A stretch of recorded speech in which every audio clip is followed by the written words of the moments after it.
കാർത്തിക മാസത്തിന്റെ പ്രത്യേകത എന്ന് പറഞ്ഞാൽ ശ്രീമതി രാധാറാണിക്ക് ഏറ്റവും പ്രിയപ്പെട്ട മാസം. അതുകൊണ്ട് ഈ ഒരു മാസത്തിൽ ഭഗവാൻ കൃഷ്ണന് വേണ്ടി നമ്മൾ എന്ത് ചെയ്യുന്നു അതിന് 1000 ഇരട്ടി ഫലമാണ്.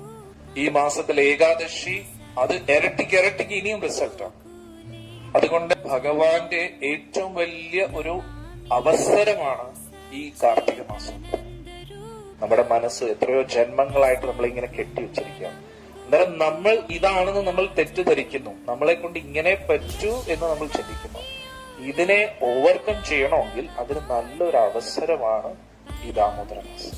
നമ്മുടെ ജപത്തിന്റെ കപ്പാസിറ്റി കൂട്ടാണ്, പിന്നെ സേവന മനോഭാവം കൂട്ടാണ്, പിന്നെ അതുകൂടാതെ ശരീരബോധം കുറയ്ക്കാനുള്ള ഏറ്റവും നല്ല ഓപ്പർച്യൂണിറ്റിയാണ് എന്ത് കാർത്തിക മാസം.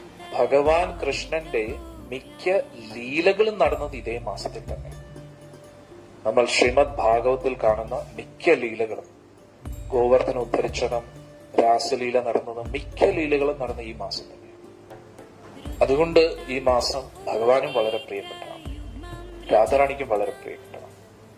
അതുകൊണ്ട് ഈ മാസത്തിലെ ഒരുപാട് ദിവസങ്ങൾ വളരെ വിശേഷപ്പെട്ടതാണ്. തുളസി ദേവിയുടെ വിവാഹം നടക്കുന്ന ഈ മാസമാണ്, സാലഗ്രാമമായിട്ടുള്ള വിവാഹം.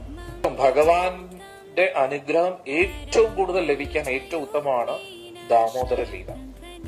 ഭഗവാൻ ഉണ്ണിക്കണ്ണനായിട്ട് യശോദാമ്മ ഉരലിൽ കെട്ടിയ ഒരു ലീല.